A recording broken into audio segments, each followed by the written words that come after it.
I mean, I'm not really a tech geek or anything, but I mean, as if you can't already tell, I mean, I'm really into aesthetics here, you know, and the MacBook Pro is a sleek machine. And, I mean, have you seen the commercials? Come on. I mean, the music, you see them, you know, I mean, let's just say I really like the commercials. Hello, I'm a Mac. And I'm a PC. Hey, PC, what's with the suit? What? What's with the biohazard suit? The whole I'm a Mac, I'm a PC thing is all about what social identity do you wish to perform, right? You don't want to be the nerdy PC guy. You want to be the cool, laid-back, easygoing Mac guy. So we don't necessarily want to be Justin Long, but what we do want is to have fewer worries about our technology. We want to spend more time having fun and less time worrying and being uptight.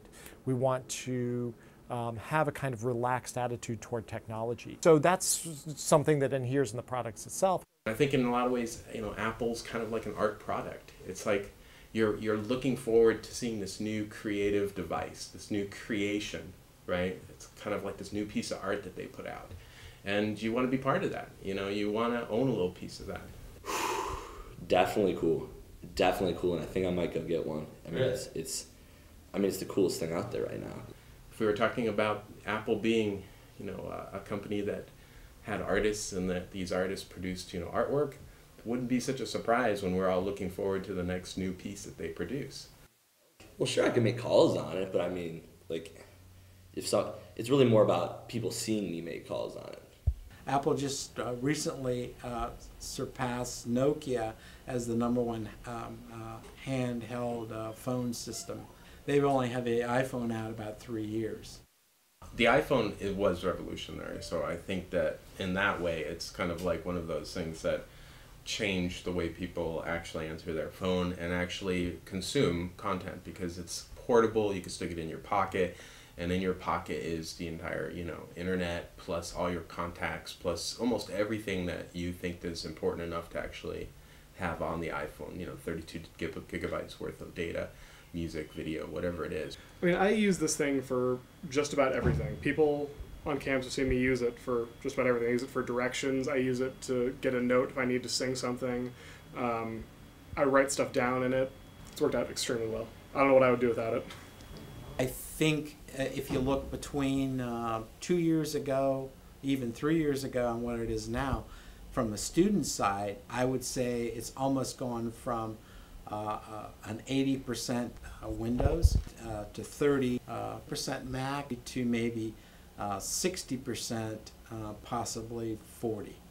No problems with the computer itself. Like once you know how to use it, once you know how it works, it's definitely way easier than any PC I've ever used. I got my parents to get me a Mac, which was awesome. I got it like when I first came to college, and it's worked out fine ever since. It crashed once, but then like Apple replaced it completely, and it's worked fine. It's been great. Karl Marx developed the notion of commodity fetishism.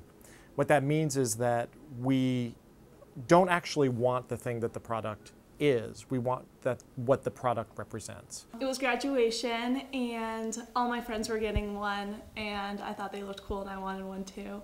Yeah, I mean, I was ahead of the curve on that because I'm kind of a popular guy, but I mean, definitely people are, I mean, I'd like to say I was a trendsetter because it's such a trendy machine. You know, it's definitely the coolest, the hottest thing out there.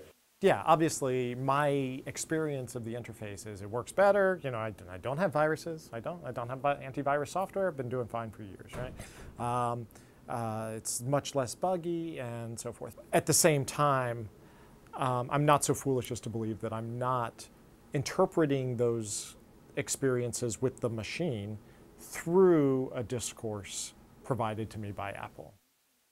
How I understand technology to be, and specifically this technology to be, is inevitably filtered through the associations that I have with the product, with the brand, with the personality of Steve Jobs, with the aesthetics of the machine itself, right? The clean white or the clean silver, and all of those signify in different ways, right? All of those are telling the same story, which is part of why Apple is so good at what it does. You see it, for example, in what they call the Steve Jobs reality distortion field, which is Steve Jobs comes on and he promises this amazing, wonderful product, and it's kind of this voodoo that he performs on the audience, both the audience in the Moscone Center when he's introducing a new product, but also the audience, the broader audience of tech and gadget fans.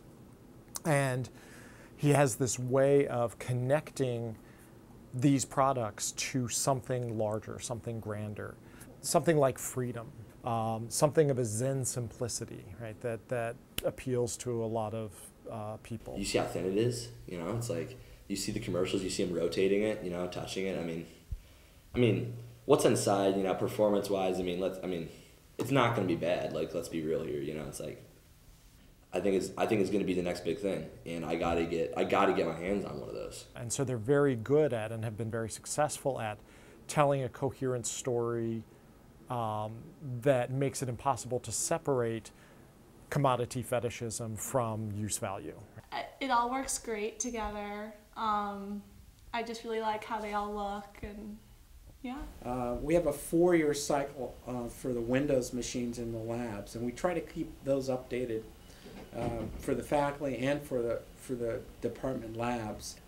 There is some talk about, because the Macs last so much longer, there's some talk about going to a 5 or a 6-year cycle for the Macs.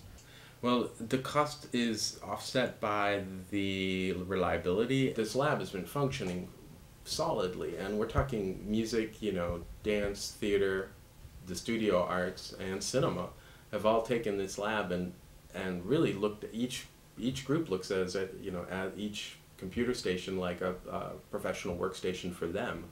But the fact that it's been actually working for 8 years is amazing. Most departments, communication, dance, music, all use Macs. Geology, even econ, and they want to get their work done, and they want to stay away from the viruses. You walk up to it as a musician, you got a keyboard, you got Sibelius, you can start writing music, you've got headphones, you've got a microphone input, you can start doing podcasts. You walk up to it as this graphic artist, you've got a Wacom tablet, you've got, the ability to like Photoshop and InDesign, so you can actually start producing graphics and stuff like that. You walk up to it as a cinema person, you've got Final Cut and After Effects, so you can start doing graphic design, you've got scanners. All these things on one computer system without crashing, and that was 8 years ago when we started with the exact same hardware. I think it's a pretty amazing thing, and I don't think there's another operating system that could actually pull that off. Wait, so you're just gonna look through your thousands of photos until you find it? Yes, one by one. What other way is there? Well, iPhoto actually has this cool new feature called Faces, where you just tag a face once, and iPhoto automatically finds other pictures of that person for you, and then just puts them on the same place. Nobody wants to be Justin Long per se, right? It's not like we want to be that guy. He's kind of a dude.